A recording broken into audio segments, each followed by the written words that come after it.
What's up? Welcome and welcome back to my channel. আমি সোনালি।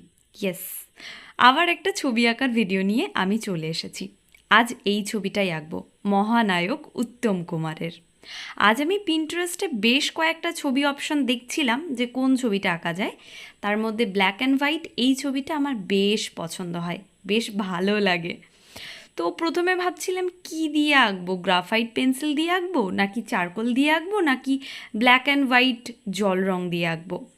তারপর ভাবলাম গ্রাফাইট পেন্সিল দিয়ে যদি আঁকি, আমি যেহেতু হ্যান্ডমেড পেপারের ওপর আউটলাইনটা করে নিয়েছি, তো অতটা রিয়েলিস্টিক ব্যাপারটা আসবে না। তাই ভাবলাম চলো ব্ল্যাক অ্যান্ড হোয়াইট কালার দিয়ে আঁকা যাক। সেই মতো আমি ব্ল্যাক অ্যান্ড হোয়াইট জল রং দিয়ে ব্যাকগ্রাউন্ডটা কালার করা শুরু করে দিই।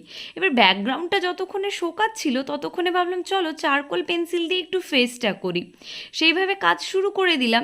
এখানে ছবিটা আঁকতে আঁকতে দেখছি কপালের কাজটা পেপারটায় কিছু গোলমাল রয়েছে, সেখানে একটা স্পট চলে এসেছে। সেই মতো আমি আবার হোয়াইট জল রং দিয়ে কভার করার চেষ্টা করলাম, কিন্তু কি হলো, যেই পেজটার ওপর আমি ছবিটা আঁকছিলাম সেটা হচ্ছে অফ হোয়াইট কালারের। তো সেই রকমভাবে ফিনিশিংটা কপালের ঠিকঠাক আসেনি, এই ডিফেক্টটা একটু রয়ে গেছে, তার জন্য কপালে আমাকে একটু বেশি শেডিং করতে হয়েছে। যাই হোক, পুরোটা আমি জল রং দিয়ে কমপ্লিট করেছি তাও বলা ভুল হবে, পুরোটা চারকোল দিয়ে কমপ্লিট করেছি তাও বলা ভুল হবে।